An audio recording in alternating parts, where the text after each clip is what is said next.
அனைத்து இந்திய அண்ணா திராவிட முன்னேற்ற கழகத்தின் கூட்டணியில் உள்ள தமிழக மக்கள் முன்னேற்ற கழகத்தின் நிறுவனர் தலைவர் ஜான் பாண்டியன் பாளையங்கோட்டை மணக்காவளம்பிள்ளை நகரில் உள்ள வாக்குச்சாவடியில் வரிசையில் நின்று வாக்களித்தார். பின்பு செய்தியாளர்களை அவர் சந்தித்தார். நிலையிலே இருக்கிறார்கள். காரணம் தேவேந்திர வேளாளர் அரசாணை வெளியிடுவதாக அரசு அறிவித்திருக்கிறது. அதன் அடிப்படையிலே ஒட்டுமொத்த தேவேந்திர குல வேளாளர்களும் பிரிவின்றி வாக்குகளை செலுத்துகின்றார்கள். ரெட்டலைக்கு வாக்கு சேகரிக்கின்றார்கள், தாமரைக்கு வாக்கு சேகரிக்கின்றார்கள், முரசுக்கு வாக்கு சேகரிக்கின்றார்கள், மாம்பழத்துக்கு வாக்கு சேகரிக்கின்றார்கள். கூட்டணியில் நிற்கின்ற தேசிய ஜனநாயக முற்போக்கு கூட்டணிக்கு அனைவரும் வாக்கு செய்கிறார்கள்.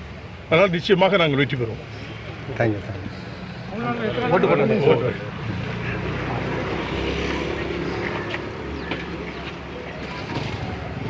நன்றி.